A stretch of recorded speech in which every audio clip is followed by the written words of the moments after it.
इस मूवी का नाम है जॉय राइड, जिसकी शुरुआत होती है मेन कैरेक्टर लुइस को दिखाने से, जो अपने बचपन की दोस्त जिसे वो पसंद भी करता है उसे फोन पर बात कर रहा था। लुइस छुट्टियां गुजारने अपने घर जा रहा है प्लेन के जरिए। उसकी दोस्त कहती है कि मैं चाहती हूँ रास्ते में तो मुझे भी पिक कर लो और हम साथ में चले, लेकिन ऐसा मुमकिन हो नहीं सकता था क्योंकि लुइस तो प्लेन से जा रहा था, पर वो इतना अच्छा मौका भी गंवाना नहीं चाहता था। फौरन हामी भर देता है। हालांकि उसके पास गाड़ी भी नहीं, पर उसने प्लान बना लिया था कि क्या करना है। अगली सुबह ही वो पुरानी गाड़ी खरीद लेता है, फिर खुशी खुशी अपने सफर पर निकल गया। रास्ते में एक गैस स्टेशन पर उतरकर अपनी मॉम को कॉल करके बताता है कि मैं प्लेन से नहीं गाड़ी से आ रहा हूँ, लेकिन उसकी मॉम बजाय हैरान होने की ये कह रही है कि तुम्हारा भाई जिसे जेल हो गई थी आज उसके लिए आई है, भाई होने का फर्ज है तुम उसे वहाँ से पिक कर लो। और वो खुश तो नहीं था इस बात पर, लेकिन फिर भी पुलिस स्टेशन के लिए निकल जाता है। वो मेन रोड से साइड पर उतर गया था, जिस वजह से उसे फाइन हो जाता है क्योंकि एक तो वो गाड़ी स्पीड में चला रहा था, ऊपर से गाड़ी की एक लाइट भी खराब थी। खैर पुलिस स्टेशन पहुंचकर अपने भाई से मिलता है।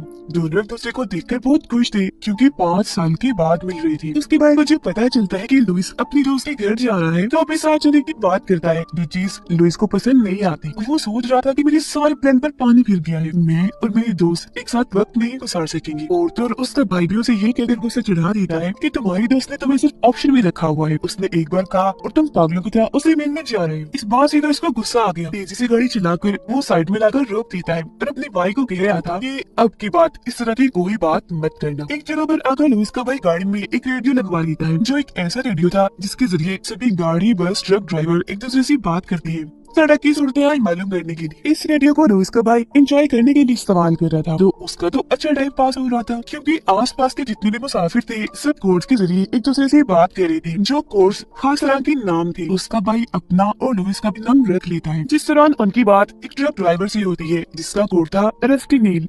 जंग लगी की वो कह रहा था कि बारिश अक्सर लोगों को पसंद होती है क्योंकि वो सब लोगों को घरों के अंदर लिखती है, और मेरे हिसाब से बारिश आज रात भी होने वाली है। अब उसकी अजीबोगरीब बातें सुनकर लुइस की भाई को फजूल सा आइडिया आता है, जिस बारे में वो लुइस को भी बताता है कि तुम ऐसा करो, लड़की बनती से बात करो, इसे पागल बनाती। अब ये आइडिया लुइस को पसंद नहीं आया तो वो मना कर देता है। अपने भाई की जिद करने पर वो रस्टी नील से लड़की की आवाज निकालकर बातें करता रहता है। वो भी पूरी तरह लड़की समझकर उसकी बातों में खो गया और दोस्ती कर लेता है, पर इसी बीच उनका राब्ता टूट जाता है, जिस पर से लुइस के भाई को काफी गुस्सा आ गया क्योंकि वो इस मजाक के कुछ देर और मजे लेना चाहता था और फिर उसे बताता कि वो लड़का है जिसे तुम लड़के समझ के बात कर रही हो। खैर रात गुजारने के लिए एक होटल में रुके। लुइस का भाई जब अंदर जाता है तो देखता है कि वहाँ एक अमीर आदमी होटल के वर्कर से गुस्से में बात कर रहा था। लुइस का भाई उसे समझाने की कोशिश करता है पर वो उल्टा उसे झाड़कर वहाँ से चला जाता है। रेडियो में हलचल हुई जिसके बाद वहाँ रस्टी नील बोला क्योंकि वो लड़की को पुकार रहा था जिससे उसकी दोस्ती हुई थी। ये चीज देखकर लुइस काफी हैरान रह गया क्योंकि साफ जाहिर था कि वो लड़की को ढूंढ रहा है और कब से इनके पीछे है। पर यहाँ दोबारा से लुइस के भाई के दिमाग में एक आइडिया आता है। लुइस के जरिए वो रस्टी को बोलता है कि मैं यहाँ एक होटल में रुकी हूँ, तुम भी आ जाओ, लेकिन हाँ आधी रात को कमरा नंबर 17 में आना शराब की बोतल लेकर। कमरा नंबर 17 में वो अमीर आदमी रुका था, इसीलिए उनका प्लान था कि बहुत मजा आएगा अगर वो आ गया तो। दोनों कमरे में जाकर आराम कर ही रहे थे कि ठीक 12 बजने पर होटल के बाहर एक ट्रक आकर रुका जो उसी का था, यानी कि रस्टी सच में आ गया। ये चीज ना इसका भाई भी देख लेता है और अपने प्लान को ऐसे कामयाब होता देखकर वो काफी खुश रह जाता है। वो कमरा क्योंकि साथ वाला ही था तो ये दोनों कान लगाकर सुनने लगती है, जहाँ पर अमीर आदमी रस्टी को डांट रहा था और अगले ही पल गला घुटने की आवाज आने लगी जिससे काफी घबरा गई। लुइस फौरन काउंटर पर फोन करके बताता है कि कमरा नंबर 17 में कोई गड़बड़ है। जो सुनकर वर्कर पहले कमरा नंबर 17 में कॉल करता है और फिर इनको कॉल करके बताता है कि वहाँ सब ठीक है। जो सुनकर दोनों ही भाई काफी चौंक गए और ऐसे ही परेशानी की हालत में ये सोच जाती है। जिस दौरान रस्टी का ट्रक भी वहाँ से निकल चुका था। अगली सुबह पुलिस इनसे पूछताछ करने के लिए आती है। वो अमीर आदमी की बात कर रही थी जो काफी बुरी हालत में सड़क पर बैठा था। जो सुनकर दोनों एकदम दंग रह जाते हैं क्योंकि उन्हें तो ये लग रहा था कि उस अमीर लंबे छोटे आदमी ने रस्ते पर बिल्कुल नुकसान पहुंचाया होगा। जो आम सा ट्रक ड्राइवर है हमारी बातों में भी आ गया। उनको हैरान होता देखकर पुलिस उन्हें अमीर आदमी की हालत दिखाने के लिए जाती है। सच में जिसकी हालत बहुत ही खराब थी क्योंकि उसका नीचे वाला जुबड़ा उखाड़ दिया गया था, सिर्फ दांत नजर आ रही थी। फिलहाल वो कोमा में था। इनका मजाक इतना खतरनाक साबित हो गया इन्हें कोई अंदाजा नहीं था, इसीलिए लुइस सारी बात पुलिस को बता देता है। जो सुनकर वो काफी गुस्सा करते हैं, ये कहते हुए कि इससे मुतल्लिक की पहले बहुत सारी केसेस है हमारे पास। मुसीबत हम उस ट्रक ड्राइवर को पकड़ भी नहीं सकती क्योंकि कोई उसके बारे में कुछ जानता तक नहीं, ये भी नहीं जानते, इसलिए पुलिस इनको छोड़ देती है। यहाँ लुइस को तो अपनी गलती का एहसास था पर उसके भाई को जरा भी नहीं और ये दोबारा अपने सफर पर निकल पड़ती है। रास्ते में लुइस जैसे रेडियो को छेड़ता है तो ये सुनकर काफी दंग रह गया कि रस्टी अभी भी लड़की को ढूंढ रहा है, जिस जिसका मतलब था कि इनका मजाक अब इनका बुरा सपना बन गया है जो खत्म ही नहीं हो रहा था। इस मामले को निपटाने के लिए उसका भाई अभी भी बातें घुमा रहा था कि बोल जाओ उसे, वो तुम्हें पसंद नहीं करती। पर लुइस एकदम से सच बोल देता है कि हमने सिर्फ मजाक किया था, कोई लड़की है ही नहीं। जिस पर से एसटी को गुस्सा आया तो वो माफी मांगने लगा रहता है, लेकिन उसके भाई ने माफी न मांगकर मामला और खराब कर दिया। उसी गालियां देकर बुरा लगेगा। वो बोलता ही जा रहा था कि तभी एसटी बस एक लाइन बोलकर उसकी बोलती बंद करवा देता है कि तुम्हें अपनी गाड़ी की लाइट ठीक करवा लेनी चाहिए। जो सुनकर दोनों की धड़कनें रुक गई क्योंकि वो समझ गई कि रस्टी हमारा पीछा कर रहा है और कब से हमारे पीछे है। घबराहट में ये तेजी से गाड़ी चलाने लगती है, लेकिन इनकी किस्मत पेट्रोल भी खत्म हो रहा था। अब तो लुइस का भाई भी काफी घबरा गया था क्योंकि गाड़ी गैस स्टेशन तक नहीं पहुंच पाएगी, लेकिन फिर भी दिमाग लगाकर उस सड़क खत्म होने पर गाड़ी मोड़ लेता है जिससे ट्रक आगे निकल गया क्योंकि इतना बड़ा ट्रक जल्दी से नहीं मुड़ सकता। ये दोनों भी खुश हो गई क्योंकि फौरन गैस स्टेशन इन्हें मिल गया। अपने भाई को पेट्रोल भरने का कहकर लुइस पुलिस ऑफिसर को कॉल करने के लिए अंदर चला जाता है ताकि वो सारी सूरत हाल के बारे में बता सके। और इसी दौरान यहाँ एक बर्फ वाला ट्रक भी आकर रुक गया जिसके अंदर से खतरनाक दिखने वाला आदमी बाहर आया जिसने हाथ में बल्ला पकड़ा हुआ था। वो जैसे ही अंदर जाता है लुइस का भाई इशारे से उसे बता देता है क्योंकि उन्हें शक था कि यही रस्टी है। इसलिए लुइस बगैर ऑफिसर से बात किए सिर्फ बिल देता है और बाहर आ जाता है और ये दोनों गाड़ी में बैठकर जल्दी से यहाँ से निकल जाते हैं। जल्दबाजी की वजह से सामने आ रहे ट्रक से टकराने ही वाली थी कि बाल बाल बच के। इनका डर था वो आदमी पीछे पड़ा हुआ था तो आगे बढ़ते बढ़ते एक ऐसी जगह पर आ जाते हैं जहाँ रोड खत्म हो गया। वो आदमी इनके पास आता है क्योंकि वो दरअसल इनका कार्ड वापस करने आया था जो लुइस स्टोर के अंदर ही भूल आया था। और रही बात उस बंदे की, वो ट्रक गुजार था ट्रक चेक करने वाला।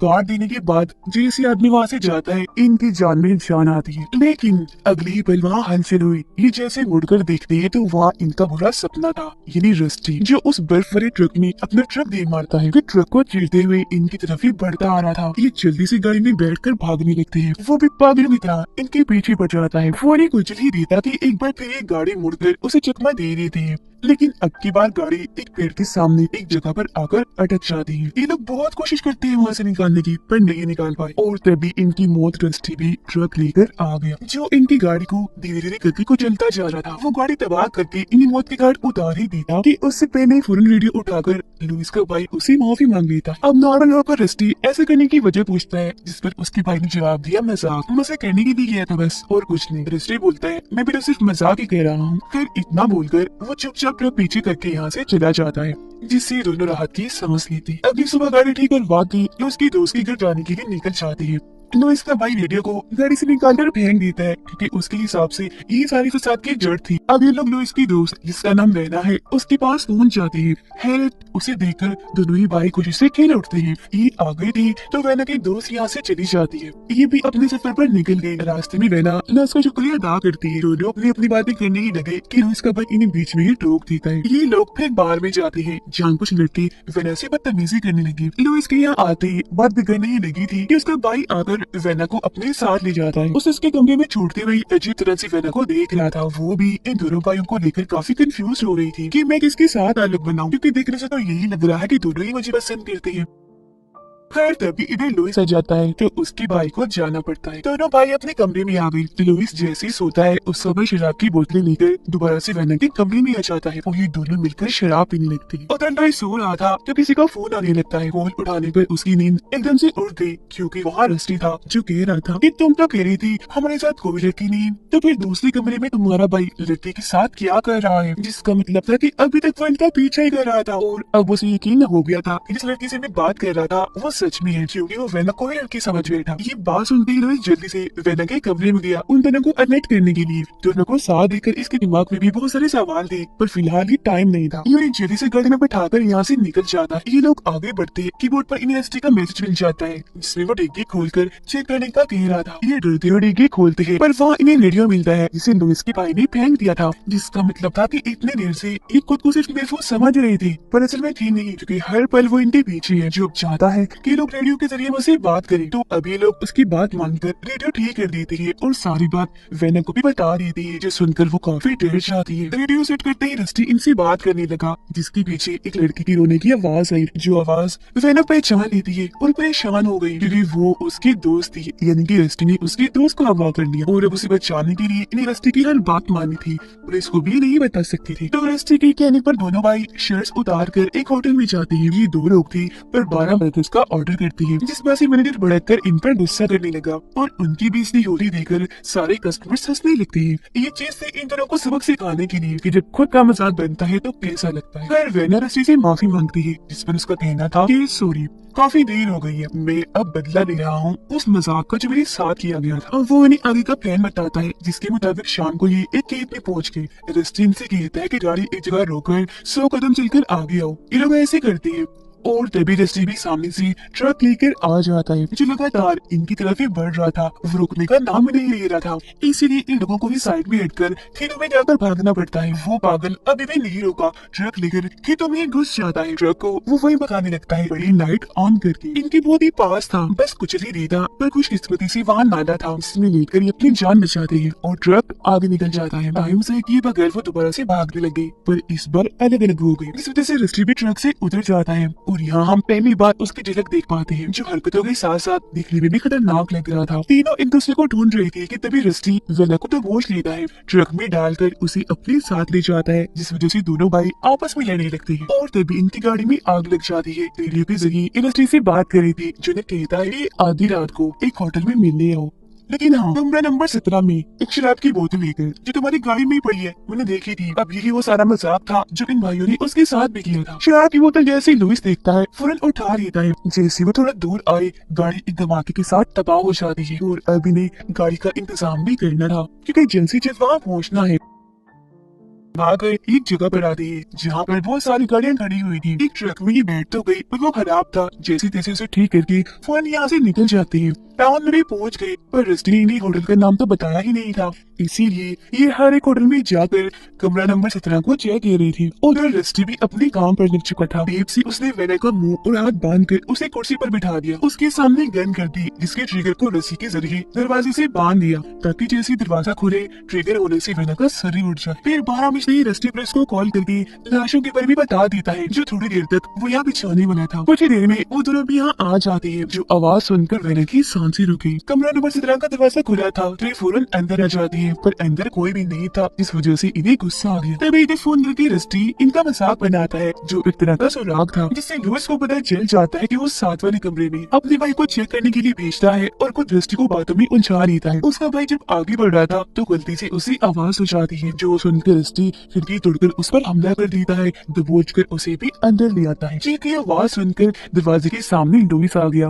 वो दरवाजा खोलने वाला था कि ठीक वक्त पर उसके भाई ने खुद को छुड़वा दिया। फौरन लुइस को मना कर देता है कि रुक जाओ, दरवाजा मत खोलो। जो सुनकर लुइस भी रुक जाता है और वेना थोड़ा नॉर्मल हो जाती है। वो एक टीन से खुद को आजाद करने की कोशिश कर रही थी, पर नहीं कर पाती, क्योंकि कील नीचे गिर गई। इसी दौरान एक लंबी सी जंगली कील लुइस के भाई की टांग के आर पार हो जाती है, जिसे बड़ी मुश्किल से तकलीफ बर्दाश्त करके वो निकाल रहा था। पर रस्टी उसकी टांग पर अपना पैर रखकर उसे और अंदर घुसा देता है, जिससे उसकी तकलीफ में और इजाफा हो गया। और ध्यान रखते हुए लुइस अपने भाई तक तो पहुंच गया, पर वो लकड़ी के बाड़ पर लटका हुआ था, जबकि रस्टी ट्रक लेकर यहाँ से निकल जाता है। लुइस अपने भाई को बहुत निकालने की कोशिश कर रहा था, पर ये काफी मुश्किल था, क्योंकि उसे एक बड़ी सी पाइप के साथ यहाँ पर लटकाया गया था। इतनी देर में पुलिस भी यहाँ पर आ जाती है, जिनको सबसे पहले होटल की मैनेजर की लाश मिलती है। इसीलिए वो हर कमरे को चेक करने लगे। जब आवाज सुनकर वेना रोने लगी। अब लुइस ने जैसे तैसे करके बाढ़ से अपनी भाई को आजाद कर लिया। पुलिस भी मरे के कमरे के बाहर पहुंच चुकी थी। इससे पहले पुलिस दरवाजा खोलती, ठीक वक्त पर लुइस ने वहाँ आकर वेना को साइड में कर दिया, जिससे गन तो चली